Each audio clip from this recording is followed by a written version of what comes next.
tentang pesugihan bah. Iya. Banyak orang yang memakai pesugihan. Di dagang lah dan apalah di dunia usaha, kebanyakan mungkin kan di dunia usaha ya. Ya enggak sih, yang namanya pesugihan memang ada satu. Kita meyakini adanya hal seperti itu dan bukan hanya dari dunia dagang saja, bukan hanya di bisnis saja. Iya. Termasuk tuyul itu kan pesugihan juga itu kan. Seperti itu. Oh iya ya. Cari duit yang nggak mau capek, diantaranya seperti itu. Tapi harus tahu resikonya. Ada risikonya. Wes, jelas ada lah. Namanya seperti apa? Contohnya itu seperti apa? Satu ya, menyekutukan dengan Allah.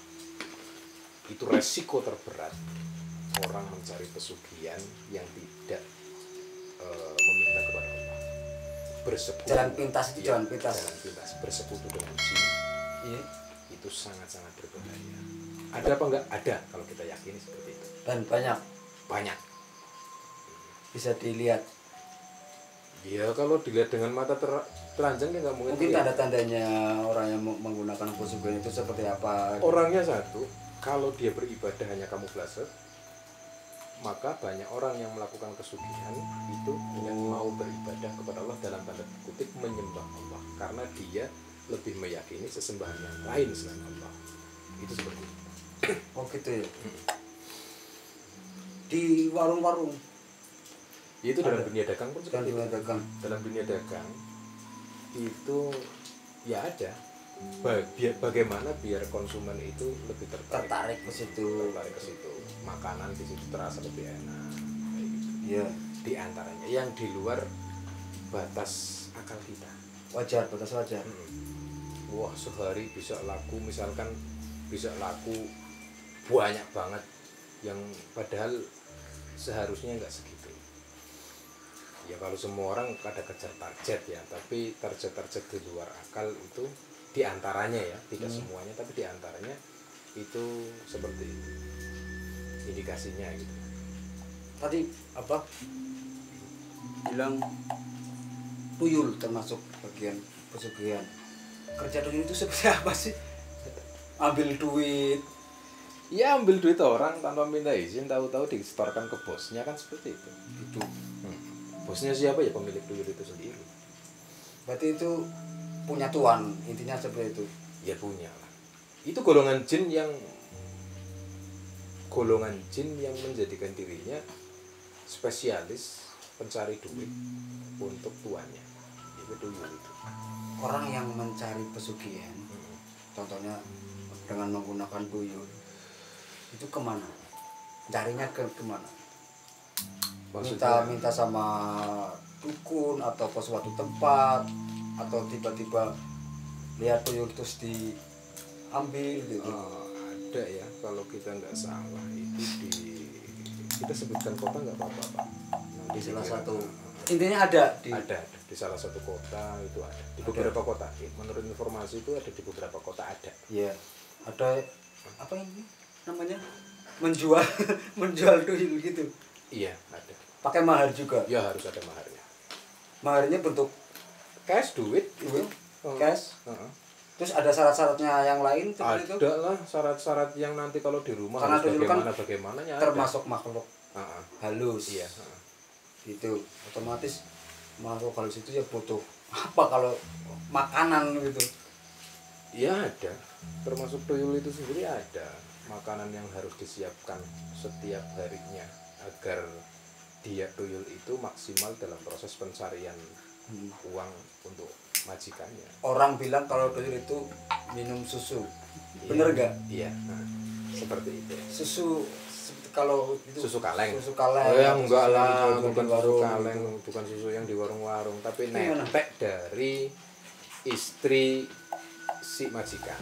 Berarti netek, misalkan majikannya itu punya istri istrinya gitu. Iya, neteknya di istri. Kalau yang punya tuh yang majikannya maksudnya perempuan, ya netek ke situ lah. Ke situ. Ada efeknya enggak sama itu? Gini.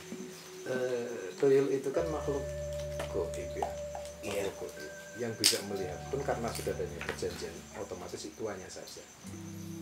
Jadi tuannya itu melihat karena sudah ada perjanjian. bisa melihat. karena adanya perjanjian itu tadi.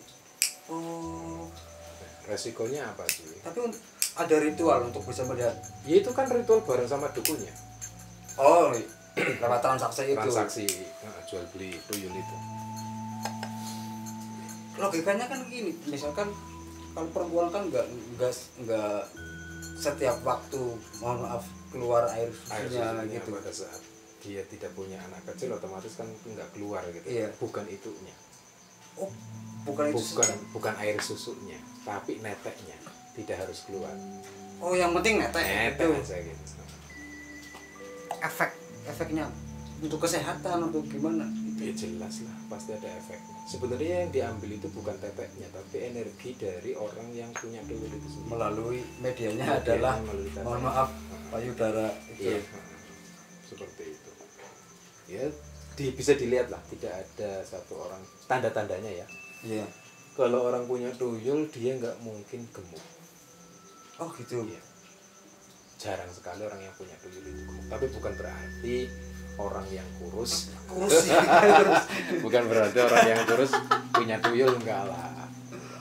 Itu sekedar tanda-tanda saja. Dan bisa jadi orang itu nggak kelihatan kerja keras atau kelihatan bisnis apa, tiba-tiba kok dia punya tuyul, punya uang banyak gitu ya. Duit banyak gitu. Berarti indikasinya itu. Indikasinya berarti dia punya pesugihan dengan menggunakan tuyul.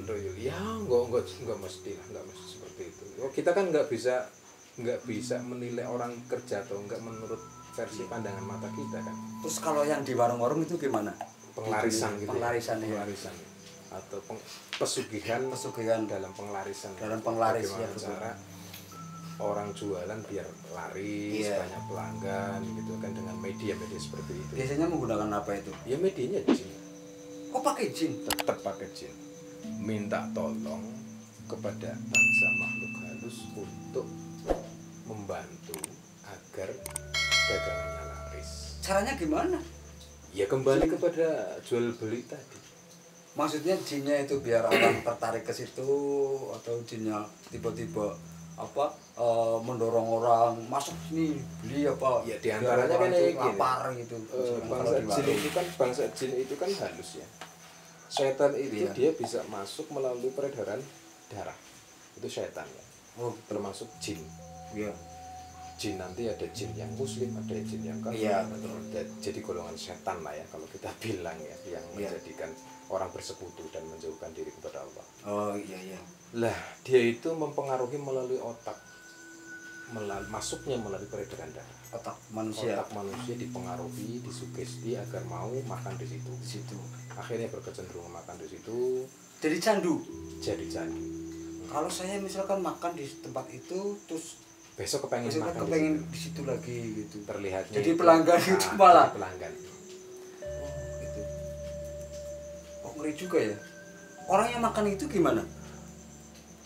Misalkan saya pelanggan, saya biasa makan di situ, apa ada efeknya atau gimana? Maksudnya untuk kesehatannya gitu.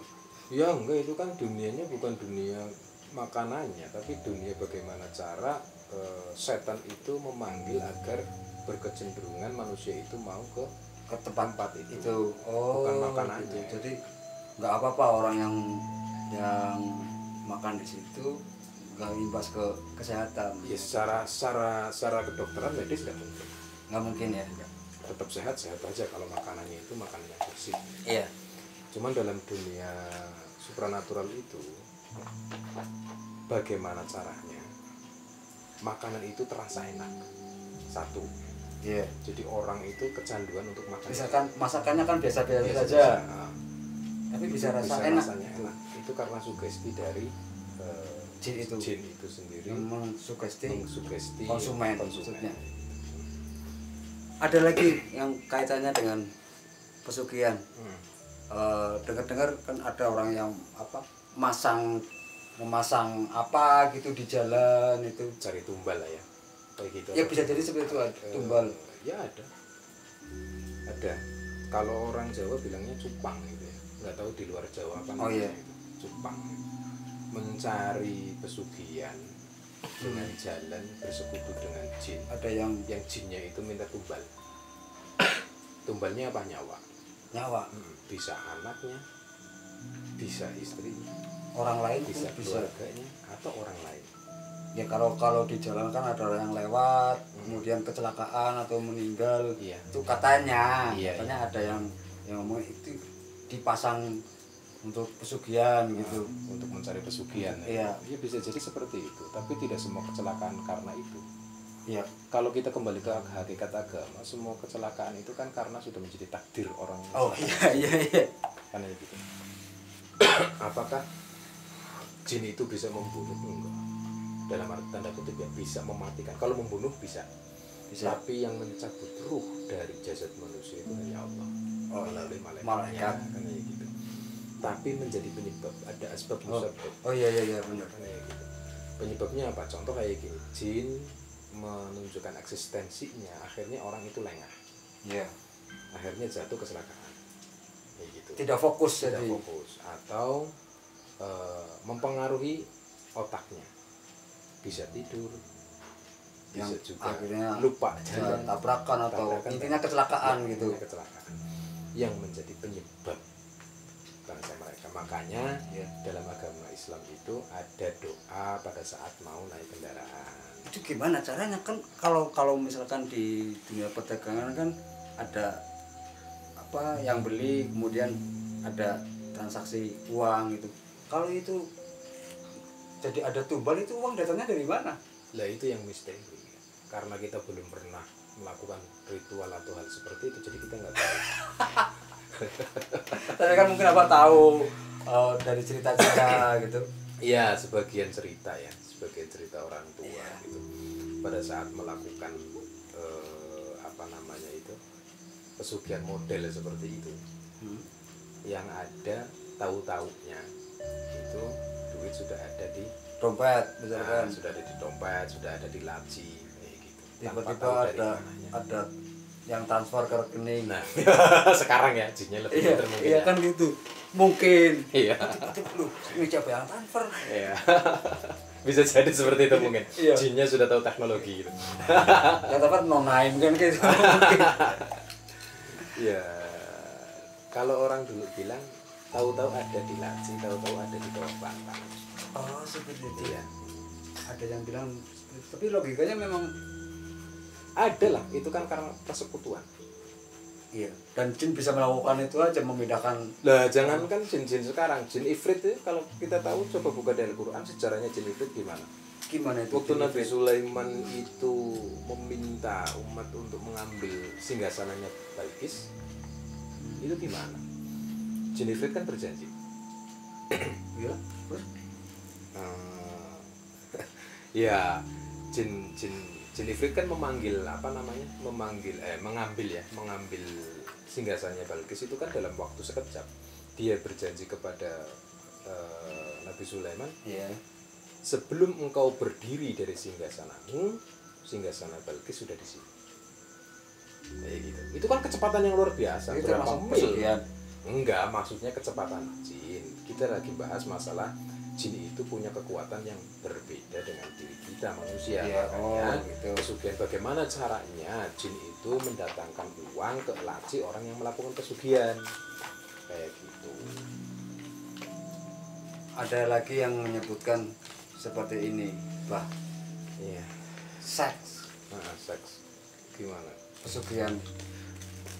Lah kalau seks pesugihan nggak usah, itu pelacur juga jual seks, nanti kayak sendiri kan. Ngapain sih?